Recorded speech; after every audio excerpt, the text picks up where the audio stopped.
Nahirapan pa rin na nangungunang problema ng bansa. Ayon yan sa survey ng pollster na si Juni Lailo. 23% o halos isa sa apat na Pinoy nagsabing kahirapan ang pinakamalaking problema ngayon. Sumunod naman dito ang korupsyon, droga, kawalan ng trabaho at matataas ang presyo ng bilihin. Pinakamarami sa nagsabing kahirapan ang #1 na problema. Lampas kalahati ng mga pamilyang Pilipino ang itinuturing ang sarili nilang mahirap. Ayon sa second quarter survey ng Octa Research, nasa 13.2 milyon na pamilya ang kinokonsidera ang sarili nilang mahirap. Mas mataas yan ng 1.9 milyon kumpara sa 11.3 milyon na bilang nitong Marso. Mas dumami raw ang mga pamilyang kinokonsidera ang sarili na mahirap sa Visayas at sa Mindanao. Karamihan sa kanila naniniwalang pareho pa rin ang estado ng kanilang buhay kumpara noong unang quarter ng taon.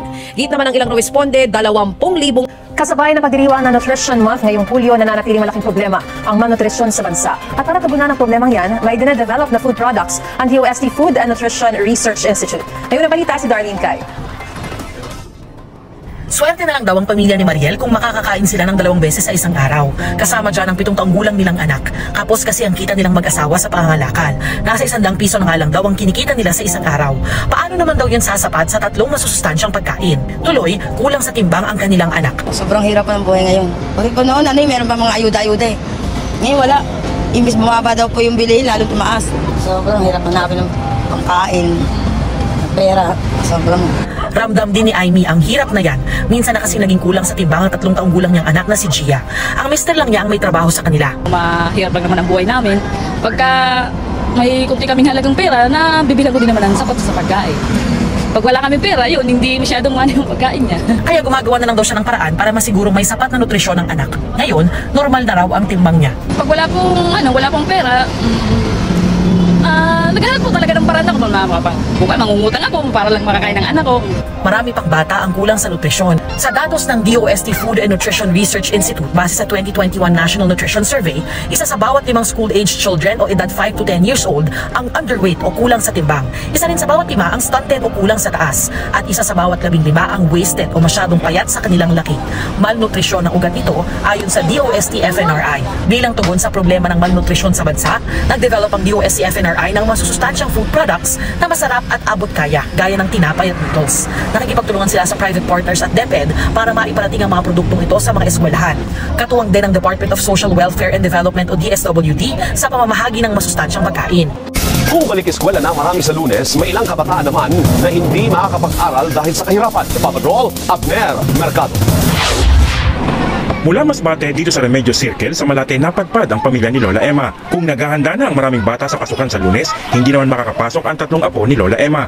2 taon nang tigil sa pag-aaral sa elementarya ang mga bata dahil sa kahirapan at di makakapasok kahit libre pa sa pampublikong paaralan. Gusto ko ba siya makapag-aaral kasi hindi naman para po sa akin, para sa kanila eh.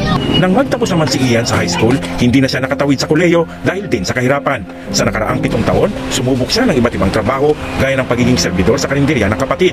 Kung nagtuloy-tuloy sana ang pag-aaral, tapos na siya ngayon ng kolehiyo. Dahil nga po sa hindi po ako pag-aaral, nahirapan din po ako maghanap ng trabaho. Ilan lamang sina Ian at mga apo ni Lola Emma sa maraming mga batang Pilipino na hindi nakakapasok sa paaralan dahil sa kawalan ng panusto sa pag-aaral. Noong 2013, nasa 4 na milyon ang out-of-school youth ayon sa PLEMS. Isipin nila yung pag-aaral kasi nasa huli yung pagsisisi.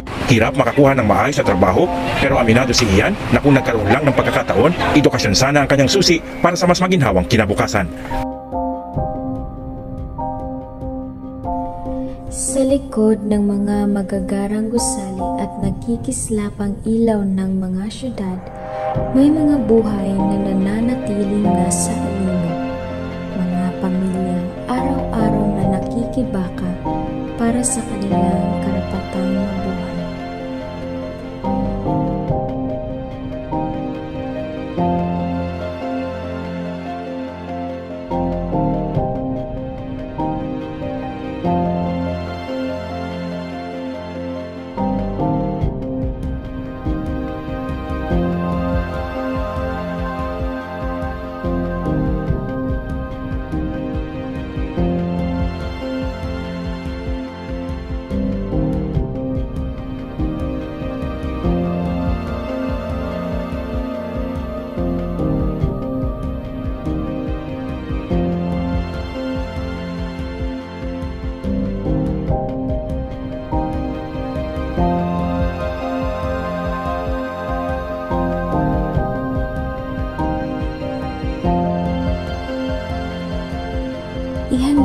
inyong mga puso sa isang paglalakbay tungo sa katotohanan. Sa likod ng mga nakikitang busog at gutom, naghihintay ang mga kwento ng pagtitiis at pag-asa sa gitna ng kahirapan. Samahan niyo kami habang tinutunton natin ang landas na ito at harapin ang sumpa ng kahirapan. Hello, Tay. Ano pangalan niyo, Tay? Pusti Alcizar. Ilan ang edad mo, Tay? Marag nagsasinta na duwi ko kay 1957. Kumusta man ang imong panginabuhi, Tay? Nanggot, nutsod. Tataorog tagad daw. Dayon, naabot ba sa point nga magkalisod ka, Tay, sa imong pangadlaw-adlaw? Nausahe, oy. Oh, Nya. kaugsa din.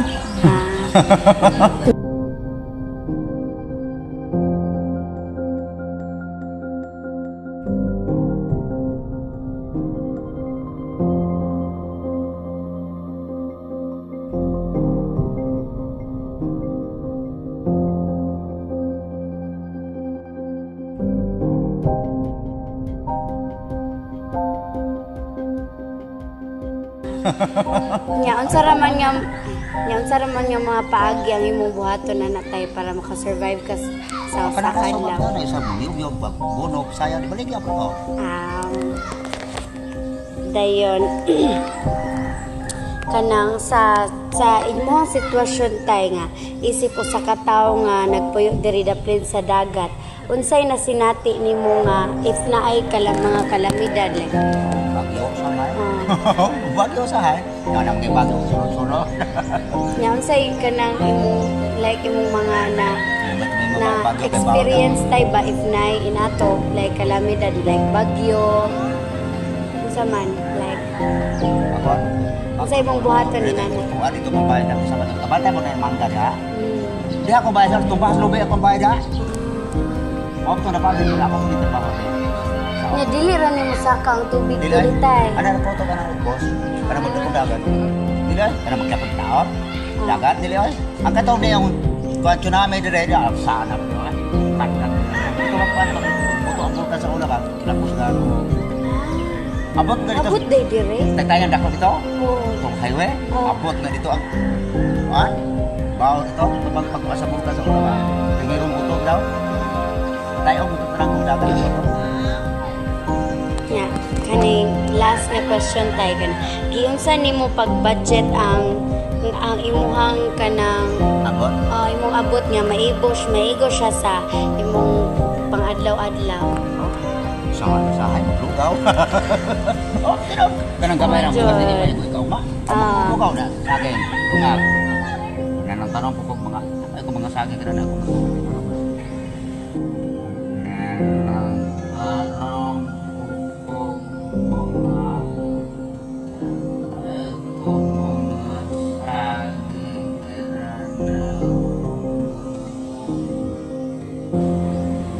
Kay mga anak tay. Ato din dito on.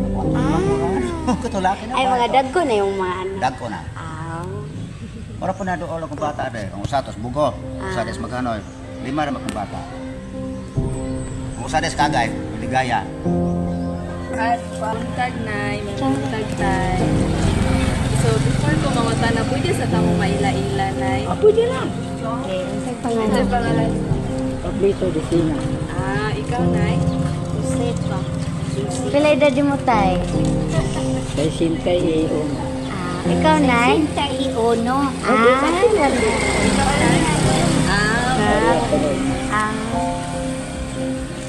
So ako una po tanan ay kumusta ang panginabuhi ninyo?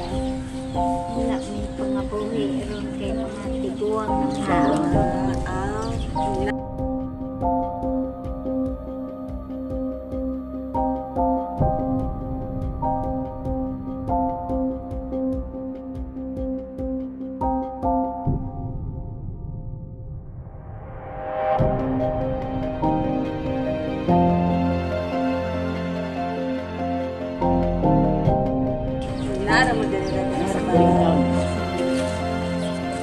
Naabot pa mo sa point na nagkalisod mo? Kaliso, yan lang na.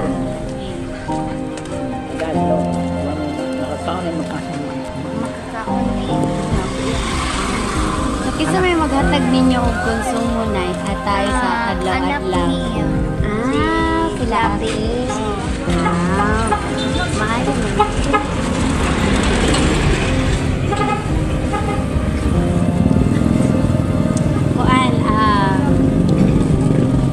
Kuan sa inyong sitwasyon ron nay tay kanang isip ko sa kanagpuyo diri daplin sa dagat unsay inyong nasinati if naay mga kalamidad nga mga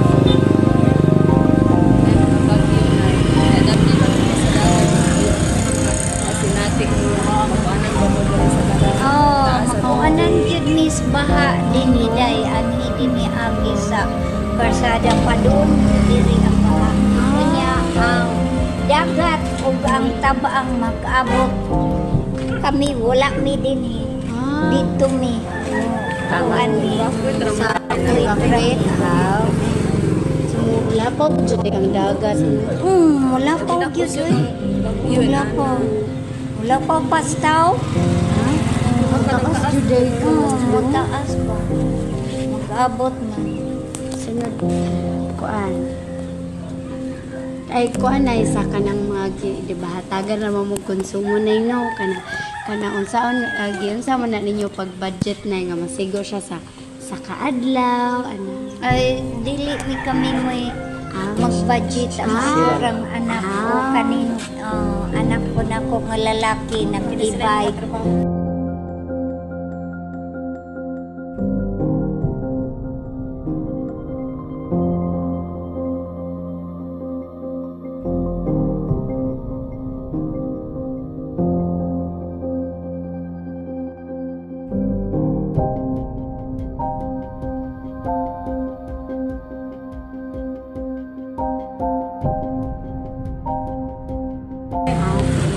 Sige. Before mi mag-start sa mga pangutana, pwede na mo maila-ila kung sa mga pangalan o pila na katuig. Pila na edad. Kuan ako daw si General RTBs din. Kuan, yun na. Okay, no. So, sa kinsay mong kauban aning balaya di ay nagpuyo. Kanang bilang gabo? Lima ang tami gabo niya. Lapang do. So ikaw ra karon na adik ni. Okay, ang una na ko pangutana kay kumusta day ang panginabuhi ng diarrhea? Like namo trabaho, ngana ba? Wala may pa. Okay, so naabot ba mo sa point nga nagkalisod? Kaya kanang sa financial then sa inyong sitwasyon kay kana naabot man mo sa point no nga nagkalisod. So isip usa ka nagpuyo diri doon sa dagat kanang unsay na sinati ninyo if naay kalamidad like naay bagyo kanang kusog ang hangin unsay na sinati ninyo like unsay na experience ninyo para kanang magtakbong dagat adili ra maabot dire like unsa sa matapos naming marinig ang kanilang mga kwento at damdamin sa aming panahon nag-alay kami ng munting tulong bilang tugon sa kanilang pangangailangan like ma-evacuate sad mo dili ra ma-evacuate dili ra day kuya kanang labi dili ra kuya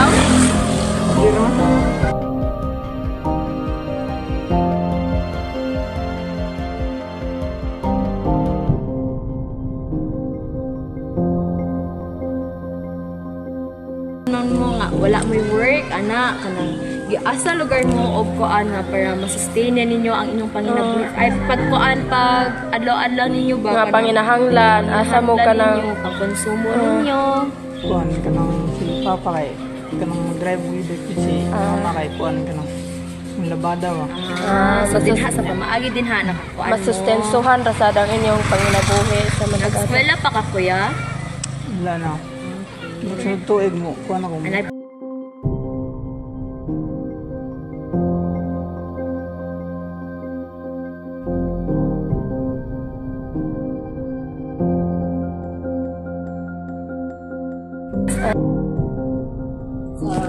buntag tay balik mo buntag tay tinanya. Kasi pwede na mo maila-ila ang pangalan te. Kasi pangalan nimo te Aliba. Unsa Aliba Sida Presbitero.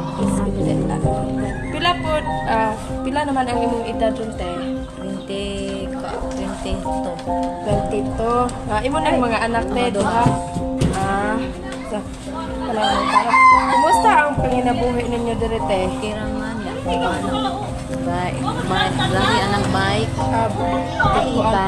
Bike. Nya ikaw diri te bilin na sa mga bata. Limpyo. Naabot ba sa point nga nagkalisod jud mo? Ay sa ilisod. Taon. Langgam na. Hindi matutumbasan ng salita ang ngiting sumilay sa kanilang mga labi at ang kislap ng kasiyahan sa kanilang mga mata. Isang paalala na ang simpleng malasakit ay maaaring magdulot ng malaking pagbabago sa buhay ng iba. Usa ka nagpuyo diri daplin sa dagat. Usa may magsinati ninyo te if na ay mga kalamidad. For example, kanang mga bagyo, bilang na panahon na at tumipikas. Kami nabang niya po aming balay. Unsa ninyo pag-budget ang inyong kuante kanang inyong konsumo te? Inya maigo. Maigo.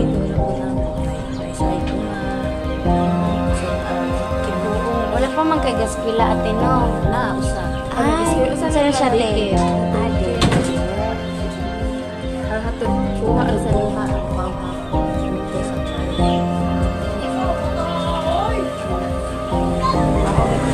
Salamat kayo. Salamat kayo. Hatod. Kuha ang sa luha.